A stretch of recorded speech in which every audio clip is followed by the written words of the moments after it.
Bonjour à tous, c'est le Killer qui vous parle donc pour une nouvelle vidéo impression aujourd'hui consacrée au film Lego La Grande Aventure partie 2 que j'ai vu au cinéma le 17 février donc en avant-première avec quelques amis et je m'en vais vous donner mon avis dessus, donc déjà un avis sans spoiler et puis après un avis avec spoiler sur lequel je reviendrai bien sur le film dans son entièreté pour ceux que ça intéresse. Donc rapidement, le synopsis du film, c'est la suite directe du premier film sorti en 2014. Souvenez-vous, à la fin, spoiler alerte, Emmett et ses amis, grâce au pouvoir de l'imagination et de l'amitié, arrivaient à sauver la ville de Bricksburg. Le problème, c'est que de nouveaux envahisseurs venaient juste pointer leur nez. Effectivement, les envahisseurs de la planète Duplo, ou en version originale, je crois que ça s'appelle Duplon, mais bon, c'est pas très important. Tout ce qu'il fallait savoir, en fait, c'est que dans le film Lego, on apprend que certes, il y a des personnages qui vivent dans leur monde, des personnages Lego, mais en fait, il y a le vrai monde derrière. Et donc, justement, on comprenait que Emmett représentait garçon qui jouait avec ses jouets Lego, tandis que Lord Business, donc le grand méchant, représentait son père qui lui était un peu une sorte de collectionneur maniaque de Lego qui voulait que tout soit bien propre et tout carré. Et donc justement, les Duplos, eux, ils représentent la petite sœur du garçon qui vient jouer avec ses Duplos la ville. Dans la ville. Et ça, bien sûr, à la grande colère du grand frère, tout simplement.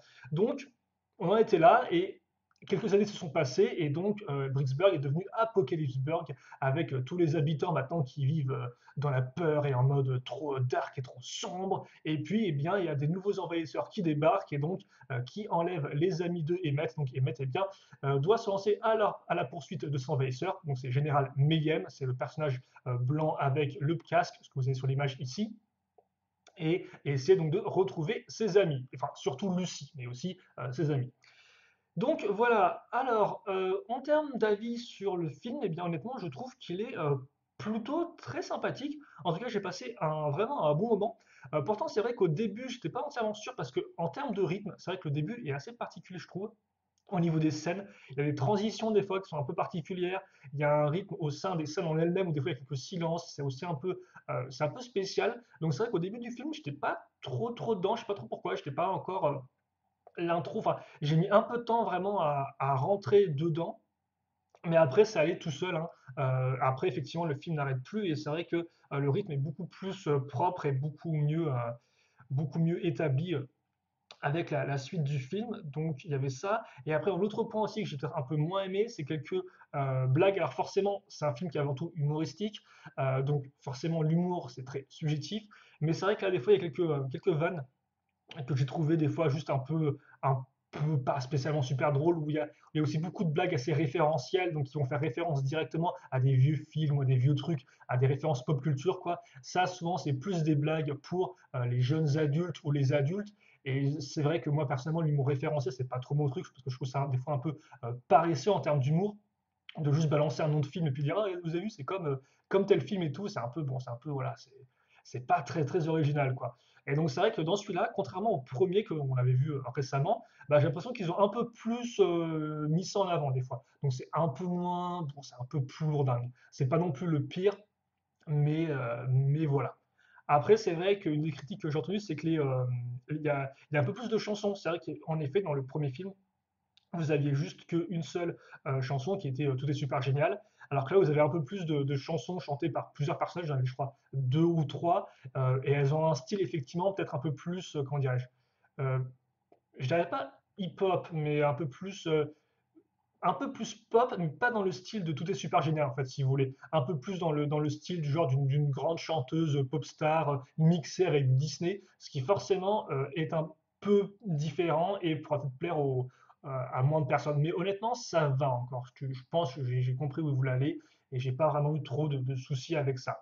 Et donc, hormis ça, on a un film justement qui a pas mal de bons rebondissements auxquels personnellement je ne m'y attendais pas spécialement et aussi un film qui arrive à boucler la boucle au niveau de plusieurs événements du premier film, justement. Donc, il y a pas mal de références au premier film, ce qui fait qu'on a vraiment un total qui est très, comment dirais-je, qui est très homogène, enfin, quelque chose qui est très ordonné, quoi. C'est-à-dire que ce qui est dans le deuxième film fait sens par rapport au premier, et ce qui s'est passé dans le premier fait sens par rapport au second, quoi. Donc on a vraiment une sorte, d'ensemble complet, et ça fait qu'on a, en termes de cohérence, c'est beaucoup plus intéressant à regarder, je trouve.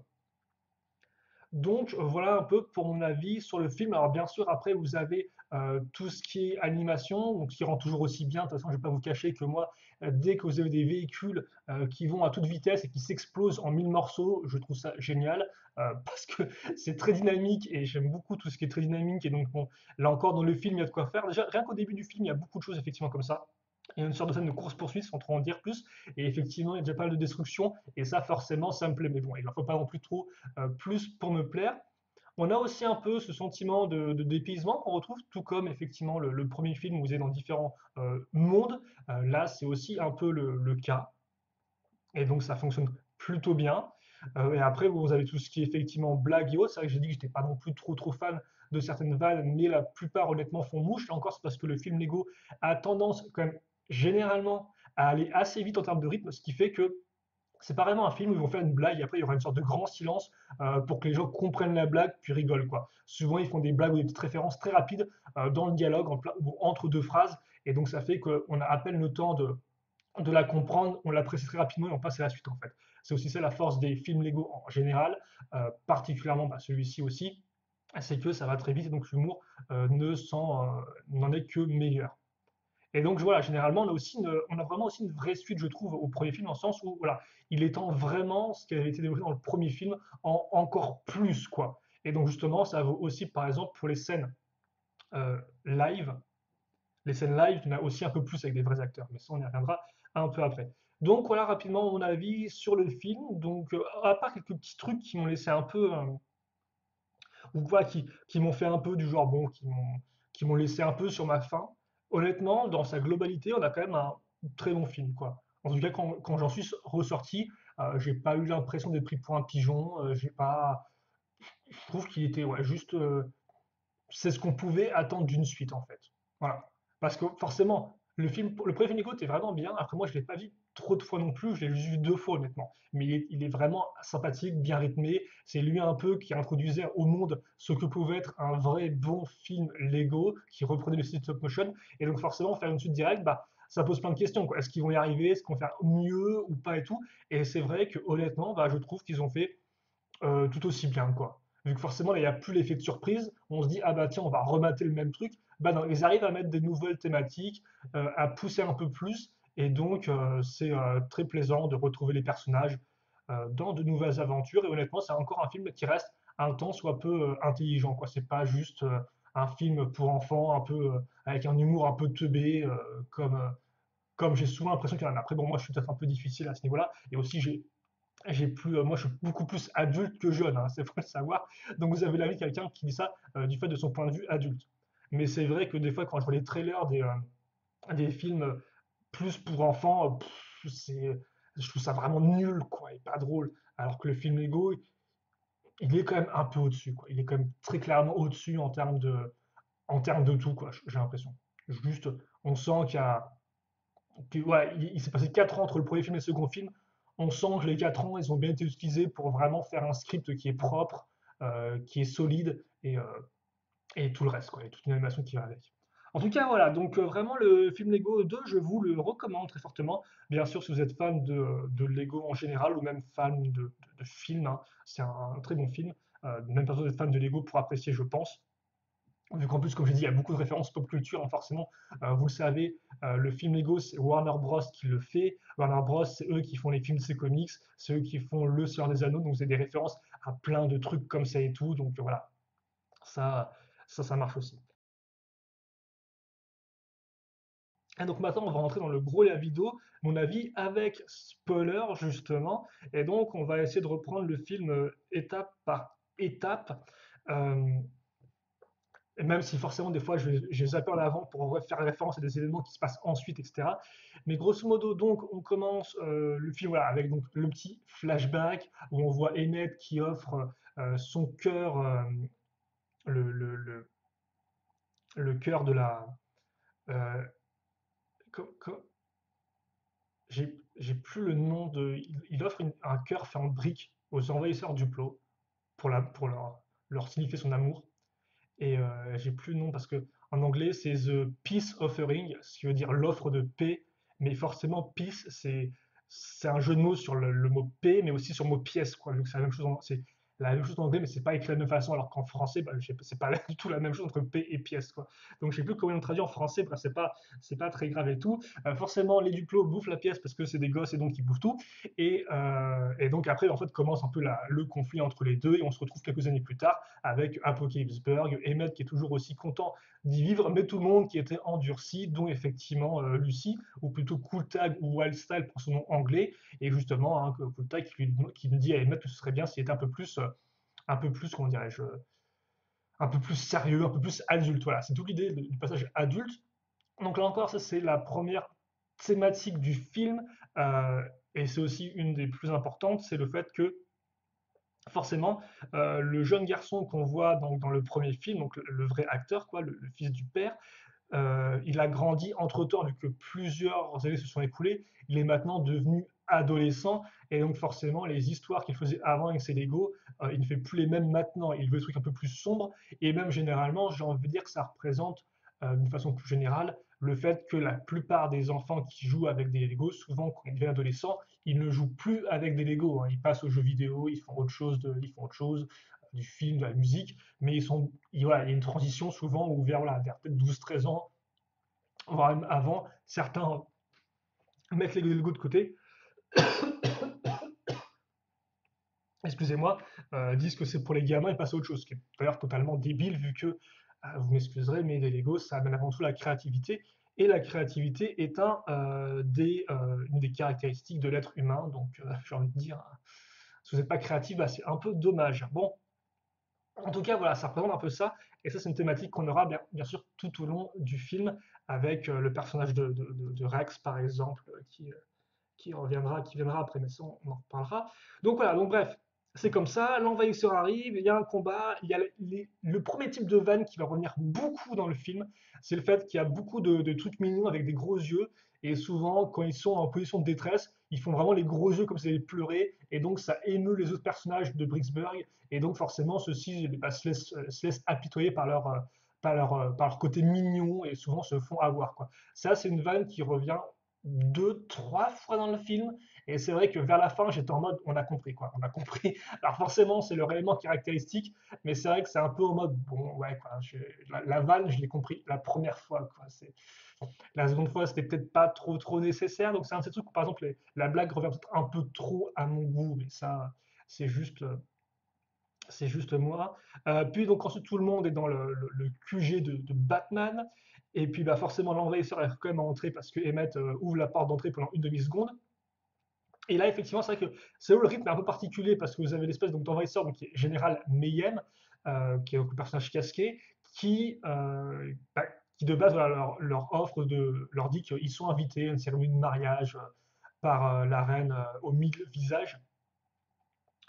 Et au début, ils veulent venir, puis après, ils se mettent sur la tronche. C'est un peu particulier, quoi. La transition entre les événements, je ne me souviens plus exactement, mais j'ai trouvé ça assez bizarre comme c'était amené. Bref, tout ça pour arriver au fait que tout le monde se fait battre par Général Mayhem et qu'elle emmène de force, effectivement, Lucie ainsi que bah, vous avez Benny, vous avez le pirate, donc le Barbe d'Acier, et vous avez aussi vous avez Unikitty forcément, et vous avez Batman. Batman, effectivement, qui semble être. Parce qu'à un moment, elle demande qui est le plus grand héros de leur monde. T'as Lucy qui dit Emmett. Forcément, en général, même, quand elle passe son espèce de détecteur sur Emmett, eh bien, elle ne voit pas du tout qu'il s'agit d'un héros. Elle dit que c'est plutôt Lucy qui a tout fait.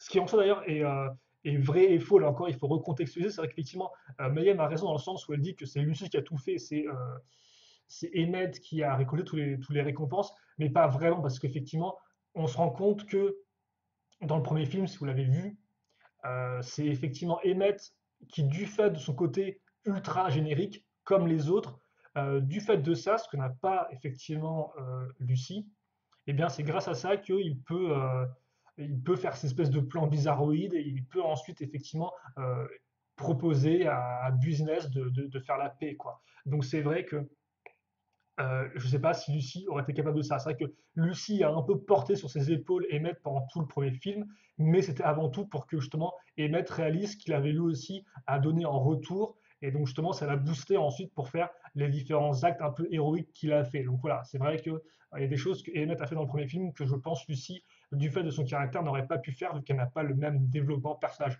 Donc ce que dit Général Même est tout à fait vrai, mais pas entièrement. Là encore, il faut recontextualiser.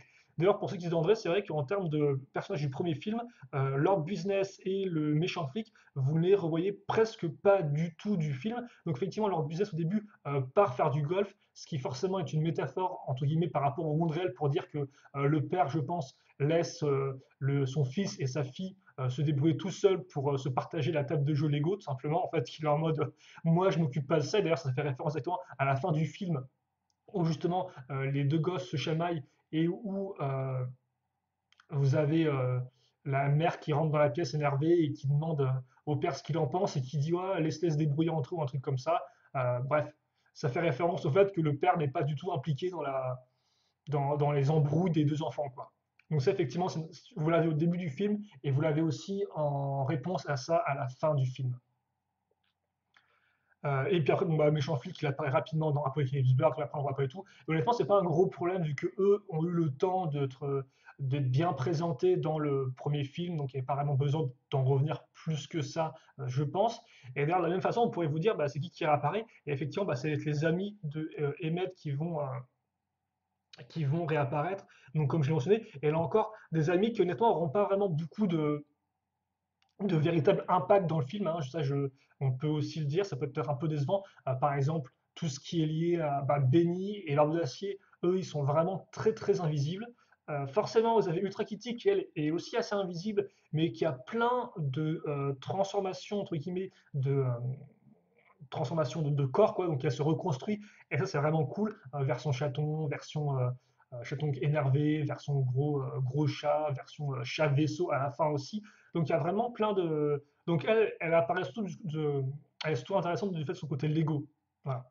Et puis après, bien sûr, vous avez Batman. Et Batman, lui, par contre, forcément, vous l'avez partout, vu que comme il est considéré comme un des héros les plus, le héros de son monde, enfin, en tout cas, c'est comme ça qu'il se proclame, eh bien, c'est lui qui doit choisir en tant que mariage avec la reine aux mille visages, afin d'unir les deux mondes entre eux, quoi. D'unir le monde de la petite sœur et d'unir, enfin, le système Sister, quoi, quand c'est Sœur Star, je crois, en français, et Bricksburg. Et je suppose avec Bricksburg, tous les royaumes, tous les mondes qui vont avec, comme le monde du Far West, par exemple. C'est jamais encore ça qu'effectivement, tout ce qui est le monde du Far West et autres, on n'entend pas du tout parler en fait. On se concentre avant tout sur le système Surstar.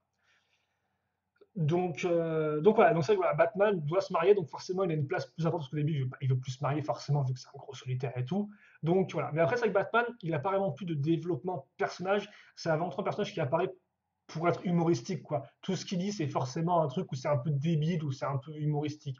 Alors il y a quand même un peu de développement personnage, le fait de dire qu'au final s'il a besoin des autres, il ne peut pas juste être tout seul. Bon, après, ça, tu me diras, si vous avez vu le film Lego Batman, vous l'avez déjà plus ou moins compris. D'ailleurs, ce film-là se passe après le film Lego Batman, même s'il est fait que mention très rapidement au début, là encore avec une blague qui est un peu lente, ouais, quand il y a Emmett qui demande à Batman ce qu'il a fait entre-temps, et ouais, t'as Batman qui répond gêné, qui était avec sa famille, mais qu'ensuite il n'y est plus avec, mais que tout va bien, d'un air un peu en mode, en fait, tout ne va pas bien, quoi. Mais ouais, donc c'était assez intéressant ça. Et voilà, donc ça, vous avez Batman, surtout qui apparaît beaucoup parce que les gosses aiment Batman, donc voilà, donc il y a Batman, ouais. Mais il est surtout là pour le côté humoristique, quoi. Il est pas vraiment là pour être très très développé. Et après, donc, vous avez tout ce qui est nouveaux personnages. Alors, je sais pas si ça sera pas trop mal comme image de fond, vu qu'en plus, vous avez la reine aux mille visages qui apparaît ici. Donc voilà, donc tout le monde est enlevé. Emmett demande à ses potes de Bricksburg de l'aider, personne ne veut l'aider. Et ensuite, donc donc il décide de prendre les choses par lui-même, de reconstruire sa belle petite maison jaune qui s'est fait détruite lors de la course poursuite avec Général Mayhem. Et après, il tente de faire le voyage vers la Porte des Étoiles, donc c'est forcément une référence à Stargate. Euh, et donc en fait, qui est une porte, hein, la porte qui fait sortir du grenier pour aller jusqu'au système sur Star. Et donc il tente d'y passer, il se foire, et là il est récupéré par justement Rex Dangerbest, si je ne dis pas de bêtises, donc qui est une version en fait un peu plus, de prime abord, plus adulte que Emmett. En tout cas, c'est vrai que le personnage s'introduit comme étant un personnage qui est fan de Emmett depuis effectivement le mardi des tacos, là où il a sauvé le monde, mais que justement, à un moment, je crois, il a fini, oui, il a fini sous la machine à laver, et donc forcément, il était seul pendant des années, ça l'a endurci, et maintenant, il vit une vie à 200 à l'heure, où il est une sorte de héros, donc forcément, l'image que voudrait avoir Emmett par rapport à Lucy, quoi, devenir un vrai mec mature à la dure. Et voilà. Et donc Rex lui a laissé lui apprendre à devenir un peu plus mature et le prend avec lui dans son vaisseau spatial. Donc un des nouveaux personnages, forcément Rex, aussi un des plus importants, forcément, vis-à-vis de tout ce qu'on en sait ensuite. Après, donc, ils se décident à partir et ils finissent dans la planète aux plantes animales, je crois. Voilà. Pendant ce temps, forcément, vous avez Lucie et compagnie qui arrivent face à la reine au mille visages, donc qui fait effectivement son chant de bienvenue, donc un chant un peu à la Disney, etc. Donc, qui est par contre traduit entièrement en français, donc au moins ils sont embêtés pour refaire des rimes qui fonctionnaient, ce qui n'est pas toujours facile. Et c'est vrai que là, c'est assez particulier quand on regarde par rapport à la fin du pif, parce que au début, quand la reine se présente, elle fait plein de. Elle n'arrête pas de se tromper en fait. Elle dit par exemple, ouais, je compte vous éliminer, et après il y a son majordome qui lui juste à l'oreille, et après elle dit, non, je voulais pas dire éliminer, je voulais dire bien sûr vous accueillir avec bonté. Et donc, forcément, ça c'est un des éléments qui fait penser à Lucie que la reine au mille visages prépare un sale coup, vu qu'au début ils sont tous ultra méfiants, mais qu'à la fin de la chanson, tous les autres, hein, Ultra Kitty, tout ça, enfin Unikitty, tout ça, sont tous en mode ah mais non, elle a l'air super gentille et tout, sauf Lucie qui est toujours ultra craintive à son égard. Et le truc, c'est qu'en fait, à part la suite, forcément, à la fin du film, on apprend que non, ces personnages-là du système Surstar, eh bien, ils sont bel et bien gentils, ils voulaient depuis tout le temps faire la paix, parce qu'effectivement, s'ils ne faisaient pas la paix entre leurs deux royaumes, donc sous-entendu entre le frère et la sœur, eh bien, il y allait avoir l'Armageddon. J'ai mis un peu de temps comme à comprendre ce que c'est que l'Armageddon, et puis après j'ai dit, ah mais oui, il y a maman dans le truc, oui, c'est bien, Anti-Loser Killer, c'est intelligent. Donc forcément, ça veut dire que si ils ne s'entendent pas pour jouer ensemble, donc d'où le mariage pour unir les deux mondes pour jouer ensemble, et bien forcément leur mère va s'énerver parce qu'ils n'arrêtent pas de se prendre la tête tous les 30 secondes, et leur mère va leur dire, eh bien, mettez tout ça dans un bac de rangement et on n'en parle plus. Si vous n'êtes pas capable de jouer ensemble, eh bien, vous ne jouerez juste plus du tout avec vos Lego. Donc c'est ça, toute l'idée. Et donc forcément, quand on apprend ça, on apprend que bah, au début, quand elle faisait sa chanson pour leur dire à quel point elle était gentille et pas méchante, eh bien, elle avait bel et bien raison. Mais c'est vrai que c'est assez particulier parce que si elle était vraiment gentille, pourquoi elle se tromperait de mots, quoi. Donc forcément, il y a le côté humoristique de la chose, mais c'est vrai que c'est un peu particulier parce que ils essaient un peu. D'un côté, vous avez le côté humoristique, donc je sens pour faire genre ouais, je vais vous tuer. En fait, non, en fait, c'est pas le cas. Euh, et puis après, ils vous disent non, mais en fait, non, elle était vraiment gentille, elle ne veut pas vous tuer, quoi. Donc pourquoi elle aurait fait ça en premier? Bref, c'est un truc, vraiment, un détail débile. Mais voilà, c'est vrai que c'est assez, c'est plus pour, forcément, pour mal orienter le spectateur. Mais après, forcément, des choses qui sont justifiées par rapport à ça dans le film. C'est vrai qu'à la fin, quand tu as Lucie qui dit non, mais alors pourquoi vous nous avez détruits ou vous nous avez enlevés, vous nous avez lavé le cerveau, et tu as Général BM qui dit c'est la seule façon avec laquelle vous compreniez, dans le sens où effectivement ils étaient tellement bornés dans la ville de Bricksburg que la seule façon pour eux de comprendre c'était la façon violente, la façon à la dure. Même si là encore c'est un peu bizarroïde parce que effectivement, justement, à un moment, Lucie, quand que tous ses amis ont été laver le cerveau par la chanson, l'espèce de chanson ultra pop qui dit littéralement cette chanson va te rester dans la tête ou un truc comme ça, je crois. Et donc, quand elle découvre ses amis comme ça, elle se dit ah non, ils ont sauté la vie du cerveau et tout, on peut plus les sauver. Et donc, à un moment, elle retrouve les amis, donc à toute fin, la cérémonie de mariage, et ils sont tous en mode ah ouais, trop cool, cool tag, on n'a pas du tout été lavé du cerveau, en fait, tout va bien, on est naturel. Ce qui encore est assez particulier quand on sait que justement, Emmett et Rex, ils vont donc dans la planète des plantimales, je sais plus. Euh, Ce qui d'ailleurs est assez particulier dans le sens où, au début, je me disais à quoi sert cette scène en fait, parce que c'est une sorte de grosse référence à Alien. Ils ont des détecteurs ils ont des sonores qui détectent les mouvements, donc, comme dans Alien. Ils ont des gros flingues qui ressemblent à ceux dans Alien. Les dinosaures ont des noms qui sont les mêmes que dans Alien, je crois. Bref, je me dis, est-ce qu'ils ont juste fait une scène pour reprendre Alien, quoi? Alors en fait, non, parce que la scène sert effectivement à Emmett pour qu'il apprenne le coup de poing destructeur, vu que Emmett lui construit enfin, un maître constructeur, tandis que Rex est un maître destructeur, donc il y a ça, et effectivement, c'est vrai que dans la planète des plantes, quand ils cassent un mur, ils entrent dans une sorte d'autre planète, et justement, enfin une autre planète, hein, une autre partie de la planète, où il y a des sortes de lotissements ultra carrés avec, et on retrouve Superman, etc., Green Lantern qui avait été envoyé au début pour explorer le système Surslam qui n'est jamais revenu. Et donc quand tu les vois, forcément, ils ont l'air totalement lobotomisés, ultra heureux d'être ici, mais genre forcés d'être heureux, quoi. Donc là encore, c'est vrai que même si vous avez Général Mayhem qui dit ouais, mais en fait, on voulait être potes depuis le début, vous nous avez mal compris, et donc c'est vrai qu'on pourrait se dire, ah bah, au final, c'est Lucie qui a eu tort pendant tout le film, c'est ce que me disait Shadow. Là encore, il faut recontexter, c'est pas vraiment le cas, quoi. C'est vrai qu'effectivement, Général Mayhem, tout ça, était de base gentil, mais comme les autres étaient ultra méfiants, ils ont décidé d'accélérer les choses en forçant effectivement leur gentillesse, quoi. Donc ils ont quand même, donc même effectivement, si vous avez les potes de Emmett qui disent ouais, on vous a pas du tout lavé le cerveau, vous m'excuserez, mais Superman et Green Lantern dans leur espèce de lotissement cloné, si ça c'est pas une pure image de lavage de cerveau ultra conformiste pour être bien propre et bien carré, je sais pas trop ce que c'est, quoi. Donc après encore, on peut se dire qu'ils ont pas, c'est un peu comme le cas classique, l'archétype du méchant incompris, quoi. Le méchant qui a effectivement entre guillemets, une bonne intention, mais l'exécution est totalement foireuse, quoi. Genre, il force les gens à faire ce qu'il veut, même si c'est la bonne chose à faire, quoi. Il les force quand même. Bah là, c'est un peu pareil. Donc oui, on peut dire d'un côté que effectivement, la renommée le visage, tout ça, était dans leur droit, était juste, était gentil, mais pas vraiment dans leur exécution, quoi. Au bout d'un moment, ils en ont eu marre, ils étaient en mode, bon, s'ils veulent rien entendre, on va forcer le truc, et puis voilà, quoi. Donc c'est vrai que le côté, non, on n'est pas lavé du cerveau, je trouve que c'est quand même un peu faux, quoi. Donc après, bon, vous avez Rex et Emmett qui sont pourchassés, Emmett qui arrive à faire son coupon instructeur, ils finissent dans un des chariots, donc qui part pour, euh, pour aider à construire l'espèce de gâteau géant pour la cérémonie de mariage. Ils y retrouvent Lucie qui a évité le lavage de cerveau. D'ailleurs, ouais, elle trouve Bruce Willis. Donc ça, c'est une référence que j'ai bien aimée parce que moi j'aime bien les films Die Hard. Donc revoir forcément Bruce Willis dans son contenu, c'était assez rigolo et assez inattendu, je dois vous avouer.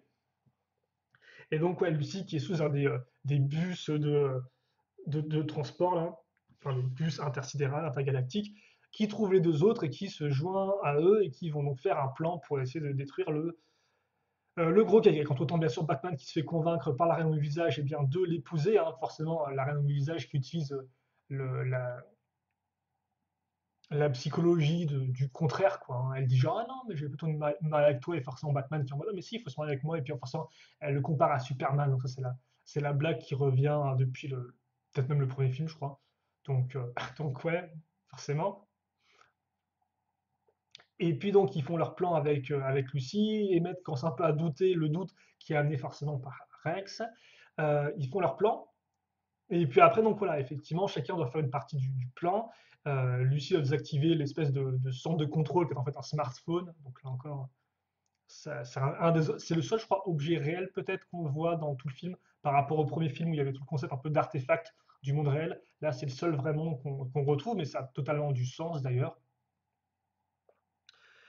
Comme ça. Et d'ailleurs, j'ai pensé à l'émission d'infiltration qu'il y avait dans le premier film, je trouve. Et j'aime aussi d'ailleurs beaucoup l'espèce de gros garde de briques fait pour ressembler au général Mayhem. J'ai trouvé ça rigolo comme personnage. Donc bref, ils font tout leur truc, sauf forcément Lucie qui a sa révélation en sauvant Général Mayhem de la chute, et qui lui dit non, on est potes depuis le début, et qui se rend compte qu'effectivement ils sont tous potes depuis le début, et que blablabla, l'Armageddon. D'ailleurs, effectivement, c'est vrai que Général Mayhem ne sert pas à grand chose, je vais pas vous le cacher. Elle était très secrète, donc avec un casque. Alors forcément, à part les boîtes de jeu, elle a les boîtes de jeu qui spoilent son vrai visage, ce qui est un peu pourri, je trouve. Je sais pas trop pourquoi les a fait ça. J'aurais préféré qu'il y ait la surprise de qui était Général Mayhem, même dans les boîtes de jeu, mais visiblement, bah, c'est pas le cas. Donc il faudra faire avec. Et c'est vrai qu'au final, bah, elle sert pas à grand chose, quoi. Je pensais qu'on aurait un personnage un peu construit, humour, non, c'était même pas voulu, un peu plus développé, mais non, enfin, c'est juste, ah, je suis Général Mayhem, on voulait être sympa, mais finalement, vous n'étiez pas sympa avec nous, donc on avait fait la chose à la dure, voilà, et puis je suis gentil, voilà, et ça s'arrête là, quoi. Ça s'arrête, genre, juste là. C'est c'est- c'est l'étendue du personnage, quoi. Et d'une façon générale, c'est vrai qu'honnêtement, ce personnage vraiment développé, entre guillemets, chez le camp adverse, chez le camp des autres, c'est c'est la reine au mille visages, quoi. Et encore, la reine au mille visages, elle part un peu dans tous les sens, vu que forcément, c'est son délire, c'est qu'elle est au mille visages, donc elle peut se transformer en tout ce qu'elle veut. Et donc c'est vrai que niveau attitude, bah, elle est assez spécifique, mais elle change un peu, quoi. Donc c'est vrai que les personnages qui ont été introduits dans le film, je trouve, sont pas spécialement ceux auxquels on s'attache le plus, en fait. Vu qu'on reste quand même, comme je vous l'ai dit, on reste quand même très focalisé sur Rex, Emmett et Lucy. Et c'est vrai que tout le reste passe un peu à la trappe, quoi. Genre, c'est des personnages qui servent un rôle, mais après, en termes d'attitude, je trouve que, bon, voilà, très clairement, elle en a une, la reine du visage, mais voilà, je veux dire, Gérald Mayhem, qu'elle est ou pas un casque, ça reste un peu un personnage au final sans visage, quoi. Une fois que en termes de personnalité.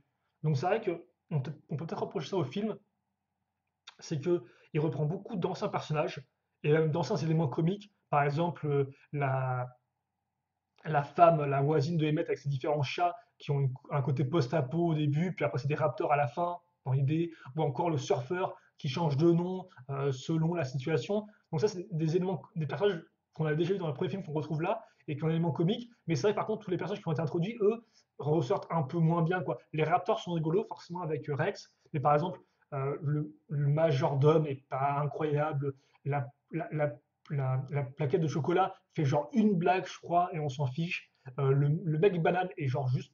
Je trouve ça pas super drôle, quoi, en fait. Parce que là, c'est une des rares blagues qui revient plusieurs fois et qui est vraiment longueur, quoi. Et tout le concept, c'est une banane qui se pète la gueule sur elle-même, quoi, donc c'est une banane. Et j'étais en mode, oui, bon, c'est triste, quoi, je veux dire.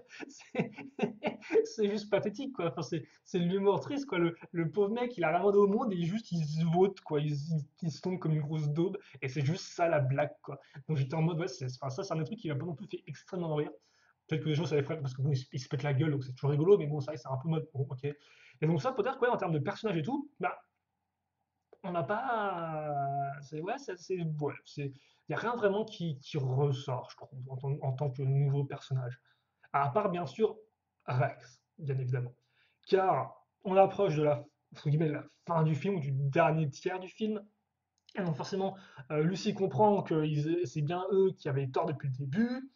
Donc elle décide de pas activer le truc. Emmett est en mode ah donc si elle m'a bien trahi, Lucie et tout, parce qu'à moi ils se retrouvent et tout. Et forcément, comme Lucie lui avait dit ouais je veux que tu deviennes plus mature, et maintenant elle dit non je veux pas que tu deviennes mature. T'as Emmett qui comprend plus rien et qui est en mode non tu me mens et tout. Il fait son gros coup de poing destructeur, il défonce le château fort, ce qui forcément dans la vraie vie se répercute par le grand frère qui casse le gâteau. D'ailleurs, je tiens à dire que ça, c'est vraiment un des légers trucs, c'est que entre les gens qui vont voir le film et la famille qui est représentée dans le film, il y a quand même une différence, je pense, assez notable dans le sens où la famille du film est juste une famille de gros bourges, donc de gros gens qui ont de l'argent, des thunes et un max de Lego. Ça, c'était déjà comme dans le premier film. Et c'est vrai que quand on voit leurs créations qu'ils font en étant gosses, des trucs ultra parfaits, ultra propres, c'est vrai que forcément, quand après vous ressortez du film et que vos parents vous disent ouais bon je vais bien te payer un set du film mais t'as 15 euros de budget, bon vous n'allez pas aller très loin avec 15 euros de budget, quoi. Alors toute l'idée bien sûr est de mixer vos propres Lego, hein. Là encore avec le film, l'idée, et ça c'est particulièrement prenant à la fin quand ils reconstruisent le monde, etc., c'est que voilà, l'idée avec le Lego c'est que vous avez toutes vos pièces mélangées et puis vous les remettez vous refaites des constructions à partir de toutes vos pièces, quoi. L'idée, c'est que c'est vrai que la chaîne que je fais moi-même, je suis beaucoup dans le délire de collection où j'achète les sets tels quels et puis je les laisse tels quels et puis basta, on passe à la suite. Mais c'est vrai que tout l'esprit du Lego, et même quand j'étais gosse, c'est ce que je faisais. Mes sets, ils finissaient bien un jour ou l'autre par être mis en pièces et après je reconstruisais autre chose avec, quoi, des bases, des véhicules, etc., quoi. Et donc c'est ce que c'est aussi de remettre en avant le film. Donc c'est vrai que mais voilà, même s'il y a bien ce côté un peu du genre grosse famille de richoux qui ont des trucs ultra parfaits, quoi. Et d'ailleurs il y a des sets des fois c'est identique, hein. Quand vous voyez la statue de la liberté dans le film, dans la version réelle, bah, c'est la version du 7, quoi, hein. Ça reste avant tout quand même vous avez quand même ce côté forcément, on est là pour vendre des modèles, quoi. Même si le film fonctionne bien sans ça, mais bon, forcément, il est aussi là un peu pour donner envie d'acheter des modèles, même si encore, on va dire que il fait pas ça extrêmement bien. Et alors, d'un côté, c'est ça en fait, je trouve un peu le paradoxe. C'est que d'un côté, les films Lego, s'ils mettaient trop en avant les véhicules, enfin les vrais sets, on leur accusait d'être une sorte de grosse pub d'1h30. Le truc, c'est qu'à l'inverse, quand le film Lego met pas spécialement en avant les sets, ben on a un peu l'impression que les sets servent pas à grand chose. Par exemple, l'espèce de truc trirou de Emmett, il apparaît genre au tout début du film et on ne le revoit plus jamais quoi. On pourrait se dire ah bah tiens il va le reconstruire après. Non, pas du tout, non, non. Il apparaît une fois pendant 30 secondes, après il explose, il apparaît plus du tout. Idem, son méca canapé, c'est la même chose. Euh, même le bus intergalactique, il apparaît pendant 2 secondes et demie. Quoi. Alors bon, vous pouvez recréer un peu plus de scènes avec le bus, quand même, c'est vrai, mais il apparaît pendant 2 secondes, quoi. Donc, euh, donc bien sûr, après l'idée, c'est que le set en lui-même, c'est que sans le film, le set en lui-même rend bien et est jouable. Donc ça, c'est bien sûr l'avantage, c'est qu'effectivement, quand moi-même, si je fais des revues de sets, je vais les juger par rapport à eux-mêmes, pas sans par rapport à leur apparition dans le film, quoi. Mais il y a toujours un peu ce décalage et se dire, ouais, bon, au final, c'est cool, mais le truc apparaît presque pas, quoi. Il apparaît pendant 3 secondes et demie et puis on s'en fiche. Mais bon, c'est toujours un peu le, le, le décalage qu'il y a. Par exemple, moi j'ai un ami, le film Lego Ninjago, il l'a beaucoup apprécié. Il me disait, ouais, je trouve qu'au début, quand ils montrent les véhicules des ninjas à fond, les ballons, c'est vraiment grosse pub du genre achète le c'est tout. Et moi, je trouve que c'était pas vraiment le cas, quoi. Moi, je trouve que c'était fait exprès dans le film par rapport au fait qu'après, vous avez une scène où les véhicules se font totalement démolir à la tronche. Et justement, c'était pour faire l'opposé entre le premier jour où ils défendent la ville où tout marche bien et le second jour où ils défendent la ville et tout foire, en fait. Mais bon, mon pote a pris ça comme étant une sorte de grosse pub dans sa tronche mal déguisée, quoi. Alors qu'il n'avait pas ce sentiment-là avec les premiers films Lego. Bon, par contre, le pire dans les films Lego en termes de pub, c'est forcément les pubs iPhone dans le film Lego Batman. Ça, c'est juste non, merci. Bref, donc, tout ça pour dire qu'effectivement, les scènes du film, des fois, n'apparaissent pas spécialement de façon très très éloquente dans le film, hein, voilà. Et puis, tout comme d'ailleurs la plupart des figurines en sachet, hein, c'est avant tout des figurines qui apparaissent dans le système sur Star pendant une demi-seconde et pas vraiment plus, quoi. Quoi qu'il en soit, donc, il détruit le truc, ça explose tout, la mer entre, vous avez une grande scène live. Encore, comme je vous dis, il y a beaucoup plus de scènes live, donc filmées réelles, avec des vrais acteurs dans ce film-là. C'est vrai que par exemple, là, le côté avec la mer qui marche 2 fois sur une pièce de Lego, c'est un peu longué comme là, bon, ça passe, parce que la seconde fois, elle en rajoute un peu une couche et le rythme encore passe dans sa façon d'exprimer les choses. Mais, euh, mais voilà quoi. Donc il y a beaucoup plus de scénaristes qui pourra déplaire à certaines personnes, je sais pas trop. Bref, il détruit le truc. C'est la fin triste du film parce que les gosses, bah, ils ont abusé de sa patience. Ils doivent tout déconstruire maintenant et tout remettre en place, hein. Je vous rappelle que le grand frère détruisait tout parce qu'il voulait récupérer les figurines qui avaient été volées donc par la petite sœur. Ce qui effectivement expliquait pourquoi il y avait Mayhem qui enlevait les personnages dans, je vais y arriver, dans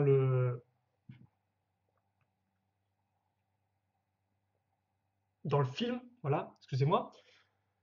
Et voilà, et donc ils sont foutus dans des bacs. Là, tout n'est pas super génial.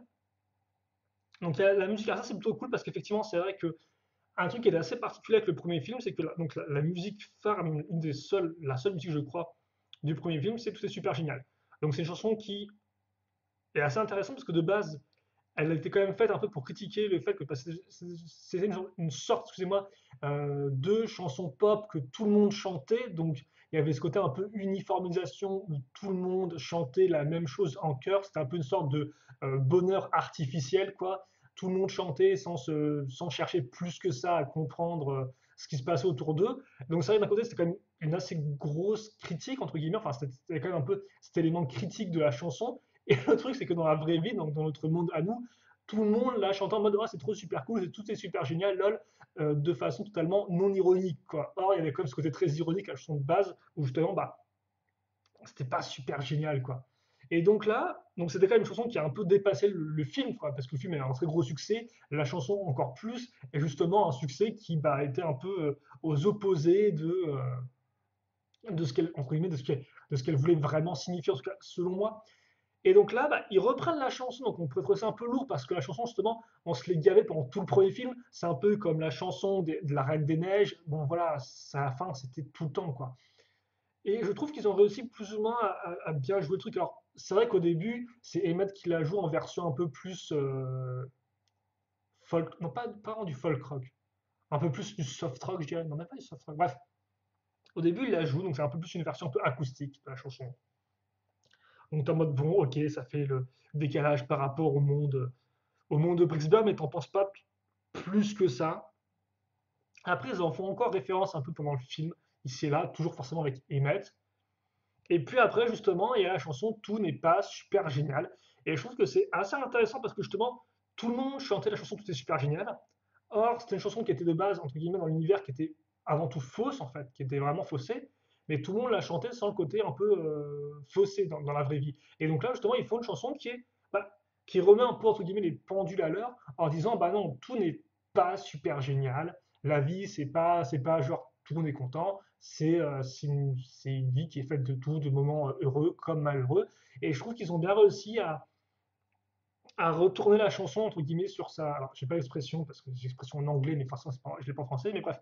Ils avaient fait une sorte d'écho à la chanson originelle, mais en la rendant différente tout de même, quoi. Et donc ça, excusez-moi, c'est c'est un peu différent. Excusez-moi pour ça, parce que je me rends compte que j'ai peut-être besoin de ma batterie PC. Bon, une vidéo un peu en loose day, vous m'excusez. Donc voilà. Donc ouais, j'ai beaucoup apprécié ce côté-là, qu'ils arrivent à faire un rappel à ça. Et puis bien sûr, à la fin, il y a la boucle des boucles. C'est ce que je mentionnais au début dans la partie sans spoiler, c'est que à la fin, bah, vous avez Lucie qui offre à Emmett la version originale de Tout est super génial. Et qui c'est qui apparaît sur la couverture? C'est Lucie, à la grande surprise de Emmett. Et donc là, on comprend mieux que Lucie, c'est la chanteuse de la version originale. Or, c'est vrai qu'au début, dans le premier film, elle est vraiment en mode ah, mais pourquoi tu chantes ça et tout? Elle est déjà en mode rebelle, quoi. Et tout le second film, effectivement, par rapport à Lucie, se consacre à son personnage qui, justement, avait renié son passé parce qu'on apprend qu'elle avait déjà de base des cheveux colorés, qu'elle a coloré ensuite enfin, des cheveux colorés qu'elle a ensuite bah, remis en noir avec du marqueur dessus pour devenir plus dure et rebelle, quoi. Donc, là encore, forcément, ça fait un peu écho, là encore, bah, plus aux adolescents qui, des fois, se cherchent une place par rapport aux autres adolescents et donc bah, adoptent un style de vie ou un style vestimentaire pour être un peu comme les autres ou pour paraître un peu plus adulte par rapport à leur moi passé, forcément à leur côté enfant, quoi. Quand ils disent, ah, ben, bon, j'étais un gamin et tout, maintenant je suis trop adulte, alors qu'en fait ils ont juste 14 piges et ils sont au collège, ils ont rien compris à la vie, mais bon, voilà. Il y a un peu ce, et moi aussi, je suis passé par là, d'ailleurs, je critique personne, même si j'ai pas vraiment de style vestimentaire trop dark. Donc, voilà, là encore, c'est par rapport à ça. Et donc, voilà, forcément, à la fin, bah, elle accepte qui elle était, elle lui offre et tout, elle lui dit, voilà, j'étais ça, j'ai plus à cacher mon passé, ce que j'étais, j'en suis un tant soit peu fier, tout comme Emmett, tu dois être fier de toi-même, ce qu'elle lui dit effectivement un peu vers la fin du film. Donc, voilà, là, ça, c'est la boucle ultime, donc je trouve que, voilà, ils ont vraiment. C'est un peu comme c'est que le premier film, bah, forcément, je pense que personne ne savait vraiment à quoi s'attendre. Alors, forcément, je pense que les mecs qui ont écrit le film et tout, etc., les producteurs, ils ont fait quand même des tests de visionnage. Ils ont quand même, ils devaient se dire le film il va marcher quoi. Au bout d'un moment, quand tu fais un truc, logiquement, tu sais quand même quand tu fais un bon truc. Généralement, l'être humain est quand même plutôt fort pour ça. Il est plutôt fort pour savoir quand il a fait un truc de daube et aussi quand il a fait un bon truc.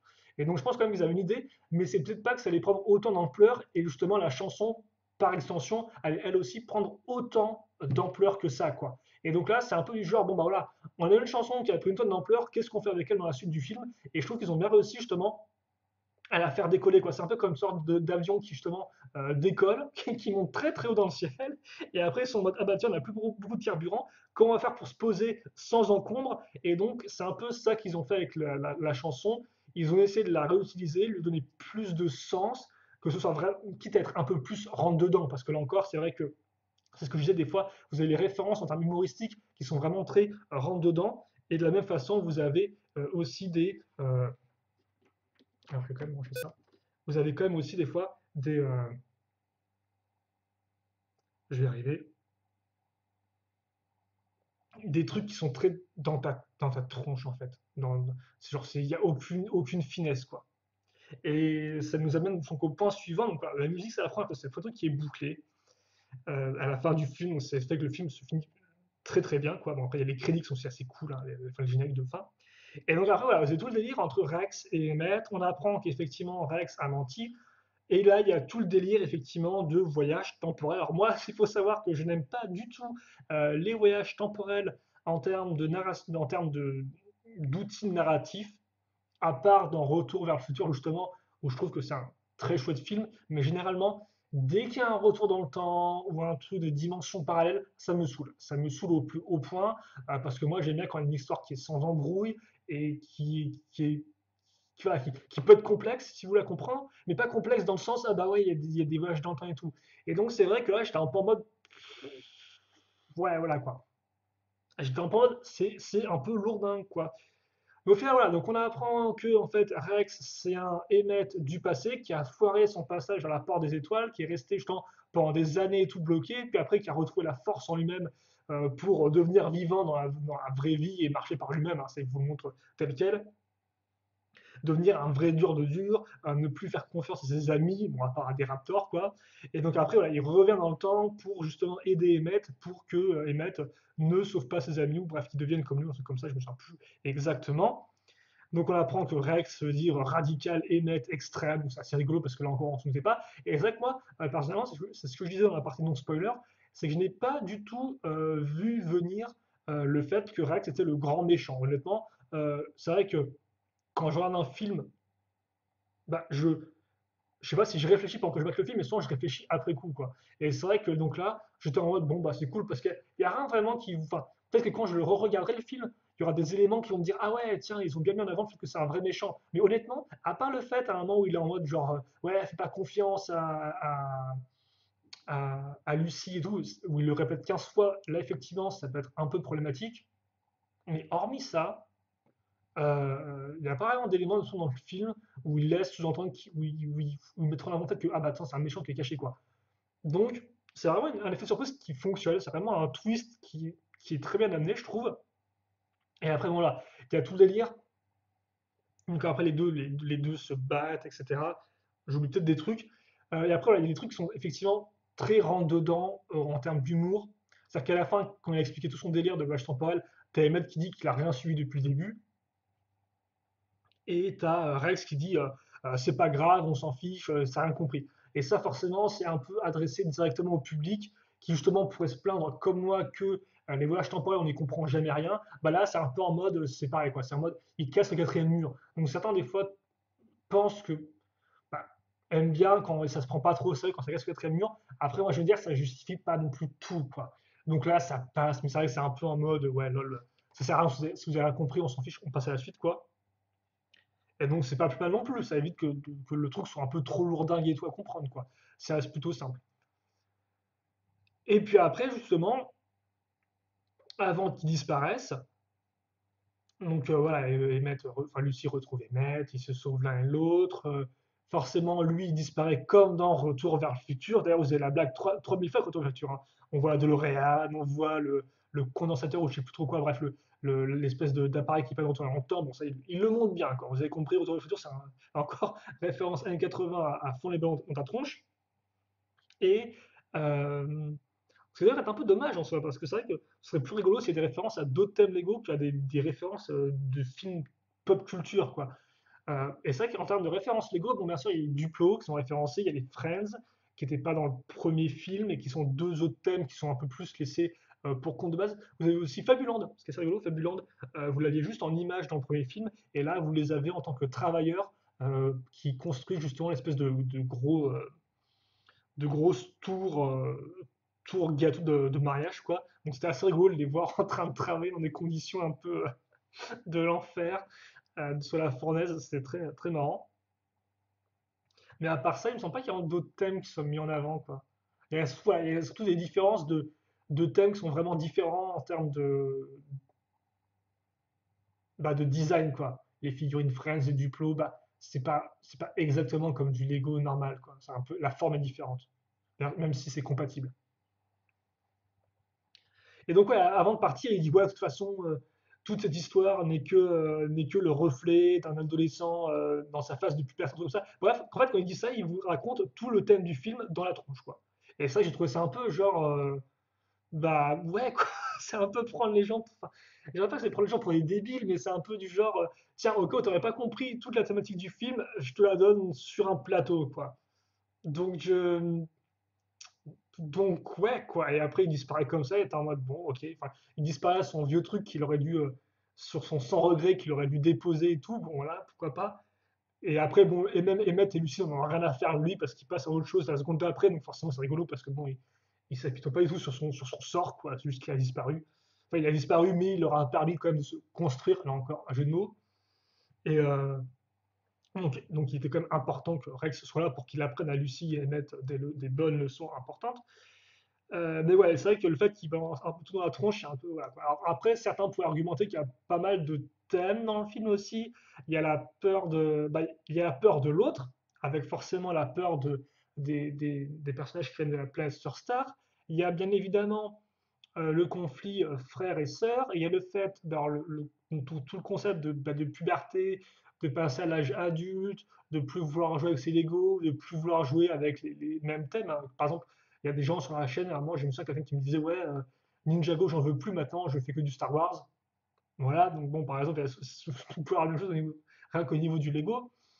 Et vous avez voilà, s'accepter comme on est aussi, forcément, ça fait directement référence au fait de vouloir être plus mature et de vouloir être changé, accepter comme on est. Bon, là encore, c'est des thèmes, c'est des thèmes de morale. Voilà, c'est normal, c'est une histoire écrite par des êtres humains, il y a forcément une morale, il y a forcément des thématiques, il n'y a rien de nouveau à ce niveau-là, on les a déjà vu 20 milliards de fois auparavant, c'est normal.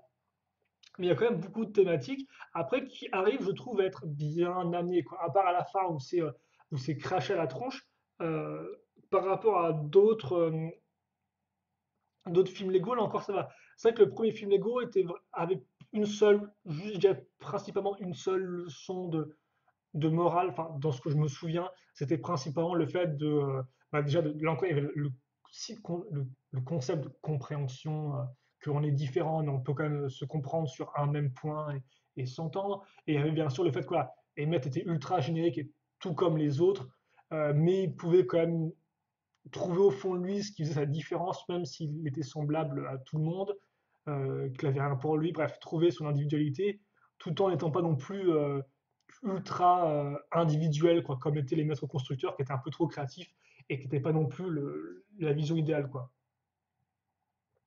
Donc là, il y a beaucoup plus de thématiques, et c'est être un peu mieux amené que dans d'autres films. Par exemple, le film Ninjago, je me souviens qu'à la fin, vous avez Lloyd qui fait un grand speech de morale, enfin où il a appris, il raconte ce qu'il a appris, et ça dure 15 ans parce que justement, Lloyd est bien tel un collier de perles, il enfile des perles et tout, il enfile des thématiques à la suite, et est en mode waouh, quoi. D'abord, on parle de la famille, après, on parle de thème père et fils, après, on parle de débloquer son vrai potentiel, et t'es en mode, c'est un peu loin, quoi. Alors que le film Legozo, là, il fait un peu mieux les choses. Il arrive un peu mieux à étendre ces différents concepts tout au long du film. Après, est-ce que il les approfondit tous avec autant de succès les uns que les autres? Ça, j'en suis un peu moins sûr. C'est vrai que le développement de Lucie est assez particulier en soi, parce qu'au début, elle est en mode, bon bah, je me méfie à fond, et au final, on apprend qu'elle a tort de se méfier, parce qu'au final, ils étaient gentils. Et puis après, bon, voilà, elle est en mode aussi, c'est elle qui dit à Emmett de changer. Finalement, elle est en mode, bon, maintenant, Emmett, change pas trop. Donc, c'est vrai que t'es un peu en mode, bon, bah, c'est bien, mais Lucie, ouais, est-ce que si au final, t'avais pas montré ta crainte envers les autres personnages et si t'avais pas dit à Emmett de changer, est-ce que tout ça se serait jamais passé, quoi? Donc, t'es un peu en mode, est-ce que c'est pas à cause de Lucie que tout ça s'est produit, quoi? Là encore, ce serait un peu réducteur. Et là encore, comme j'ai dit, il faut contextualiser les choses. Forcément, quand les personnages du peu commencent à tout bouffer, forcément, vous allez au début vouloir les attaquer, parce que là encore, ça reflète la progression de la petite fille, quoi. C'est-à-dire qu'au début, quand c'est une petite fille, effectivement, c'est une vilaine peste qui veut jouer avec son grand frère, mais entre guillemets, qui ne sait pas vraiment comment, ou plutôt qui joue à sa façon, donc ça veut dire tout détruire. Donc forcément, quand tu détruis tout, bah forcément, ta seule réaction, c'est pas être en mode faire la paix, quoi. Tu as une relation, entre guillemets, antagoniste par rapport à la personne qui détruit tout. Donc c'était logique que les personnages de Bricksburg, au final, prennent les armes pour se défendre. Et après, forcément, la petite fille grandit, donc elle veut quand même jouer, mais entre-temps, c'est le grand frère qui lui aussi a grandi et qui est en mode non, moi, mes histoires sont complètement différentes. Et d'ailleurs, là encore, ce qui est assez intéressant à ce niveau-là, c'est qu'au tout début du film, quand vous avez une phase live avec Emmett qui voit les vrais acteurs, vous avez donc, la petite fille qui prend la aspirine, qui part et tout. Vous entendez le grand frère qui dit non, moi je voulais faire une histoire super complexe, de retour dans le temps et tout. Et c'est vrai que là encore, c'est le côté du film Lego, c'est que la phrase, vous l'entendez, mais après on passe à autre chose très rapidement. Et à la fin du film, qu'est-ce qui se passe? Il se passe que Rex il dit ouais, en fait, j'ai fait un retour dans le temps, quoi. Donc en fait, dès le début du film, le grand frère vous spoil, entre guillemets, enfin vous spoil, dévoile ce que sera le film. Voilà. Et idem, quand au début on vous dit c'est une cérémonie de mariage, bah à la fin c'est une cérémonie de mariage. Alors forcément vous avez aussi les visions de Emmett entre temps qui vont spoil l'Armageddon, quoi. Mais ça c'est plus des visions où vous savez que ça va arriver, quoi. Ils vous disent clairement que ça va arriver. Or là effectivement quand les enfants jouent, c'est plus en mode ça se passe dans le fond, quoi. Et non, ça se passe bien. Donc là encore, c'est une des forces du film Lego, c'est que il arrive à créer ces sortes un peu de boucles et être très cohérent, quoi. Et idem à la toute fin du film, quand les gosses jouent dehors, vous avez en fond le père qui dit ouais, chérie, t'aurais pas eu mon pantalon. Et ça, là encore, ça fait une référence directe au premier film où justement il y avait la série télé qui était Où est passé mon pantalon. Et donc c'était juste, voilà, c'était juste une sorte de vieille série télé. C'était genre fait pour être genre drôle, pas drôle, quoi, entre guillemets, dans le sens où c'était toujours la même chose, c'est pas très drôle non plus. Mais maintenant, on comprend d'où vient, comment le gosse a fait pour inventer cette série télé, parce que de base, c'est le gosse qui invente toute l'histoire. Mais en fait, c'est que on peut comprendre, quoi, que son père demande tout le temps à sa mère où est son pantalon, et donc à force d'entendre ça, il en a créé une série télé, quoi. Donc voilà, donc là encore, ça boucle la boucle, et ça c'est juste avant le générique de fin, si c'est pas de bêtises. Et donc ça, on l'a genre, je crois, juste après ou avant le fait que Emmett, enfin que Lucy donne à Emmett la couverture, enfin l'album, le vinyle de Tout est super génial. Et donc ça fait que vous avez entre guillemets deux références au film, deux boucles qui se bouclent, enfin deux ceintures qui se bouclent si vous voulez, à ce moment-là, juste après. Et donc c'est très satisfaisant justement. C'est très satisfaisant que ça fasse ça, quoi. Donc voilà, et je pense que j'ai fait le tour. Je parle depuis 15 ans, je suis sûr, je sais pas du tout de timer ni rien. Ça se trouve, j'ai parlé autant que le film, je m'en excuse. Mais voilà. Donc il y a vraiment donc, voilà, tout ça pour dire que c'est vrai que j'ai un peu fait étape par étape le film, alors j'aurais peut-être pas dû redire ce que vous saviez déjà. Mais ouais, donc c'est vrai qu'au final, ouais, le développement de Lucie en termes de personnage est assez particulier. C'est juste qu'à la fin, elle s'accepte elle-même et qu'au final, bah voilà, elle a fait des erreurs qui l'ont touché elle, qui ont un peu touché son entourage, parce que c'est vrai qu'au final, là encore, tout n'est pas sa faute. C'est vrai qu'effectivement, c'est elle qui dit à Emmett qu'il faudrait qu'il soit un peu plus mature, mais on peut aussi la comprendre. C'est-à-dire qu'effectivement, Emmett, bah, je pense que si elle est un peu en mode, bah, elle est, entre guillemets, elle est attachée à Emmett, donc forcément, elle veut bah, ce qu'il y a de mieux pour lui, quoi. C'est son ami, donc elle, elle veut le mieux pour lui. Et forcément, comme ils vivent tous dans un monde un peu post-apocalyptique, elle est en mode, bon bah, Emmett, ce serait bien si tu étais un peu plus, si tu t'adaptais un peu à la situation, parce que sinon, tu risques de te faire avoir, quoi. Donc, d'un côté, c'est vrai qu'on pourrait dire, ouais, c'est la faute de Missing Valeur. En fait, non, pas vraiment. C'est vrai que je pense qu'elle elle tenait très fort à Emmett. Elle était en mode, moi, ça serait bien si tu changeais, parce que ce serait peut-être mieux pour toi que tu changes, quoi. Mais c'était pas un mauvais sentiment de base, là encore. C'est vrai que voilà, j'ai dit ce que j'ai dit avant, mais t'as pas vraiment de blâme à porter, quoi. Au final, quand on y réfléchit, tout est contextualisé. C'est simple. Il y a toujours des raisons pour lesquelles les personnages agissent comme ça. De première vue, on pourrait se dire, ah, c'est sa faute. En fait, non, pas vraiment, quoi. Tout comme Emmett, s'il avait un peu plus confiance en lui, peut-être que dès le début, il aurait dit, bah non, je suis bien comme ça, mais c'est Emmett. Donc lui-même, il manque de confiance, quoi. Donc on a deux personnages qui manquent de confiance et qui tentent tous les deux comment dirais-je, bah, de surpasser ce défaut, mais pas de la bonne façon, quoi. Et voilà, ils essaient juste de faire ça, donc soit en reniant qui ils sont vraiment, ou en essayant de devenir un vrai dur et tout, quoi. Donc voilà. Donc non, au final, j'ai hâte de revoir le film alors c'est vrai que moi je l'ai vu en VF, le film, il n'y avait pas le choix. J'aurais quand même bien le revoir en VO pour voir si certaines, en version anglaise, pour voir si certaines, effectivement, blagues passent un peu mieux, comment sont les chansons, etc., quoi. Mais ouais, j'aimerais vraiment le revoir. En tout cas, comme je disais, c'est vraiment un film qui est très fort. À part quelques éléments voilà, qui m'ont un peu moins surtout voilà, des trucs de rythme, mais encore c'est peut-être dû au doublage, comme je dis, peut-être dû à la façon de prononcer les choses, et quelques blagues, bah, honnêtement, on a un très bon film et on a une très bonne suite sur ce, je trouve. Parce que voilà, les Suisses, souvent, c'est le côté, bah, c'est moins bien que l'original, quoi. Et des fois, ça se ressent, c'est vraiment, vraiment moins bien que l'original. Et là, pas du tout, quoi. Là, je trouve qu'on a une suite qui est fidèle au film de base et qui, je pense, est une vraie suite dans le sens où on va rajouter des trucs, quoi. Par exemple, le voyage dans le temps, ce genre de choses en plus, où c'est entre guillemets plus complexe, encore entre guillemets parce que c'est pas si complexe que ça, quoi. Enfin, c'est superficiellement plus complexe, quoi. Donc ouais, ouais, non, vraiment un très bon film que j'ai beaucoup apprécié et donc bah, j'espère pouvoir le remater prochainement. En tout cas, voilà pour ça et je pense que j'ai tout dit. J'ai pas mal à dire. Bon, en tout cas, j'espère que c'était intéressant. J'ai peut-être pas renversé le monde entier avec mes opinions. Il me restait aucune image en plus, donc ça tombe bien. Donc on va se quitter là-dessus. Si vous avez des commentaires, des impressions, n'hésitez pas à les donner, bien sûr, et bien dans les commentaires de la vidéo. Je vous autorise à spoiler. Et puis, bah, nous, on se retrouvera très prochainement. Donc portez-vous bien, passez une bonne journée, une bonne soirée, une bonne tout ce que vous voulez. Et bien, à la prochaine. Salut à tous et à toutes.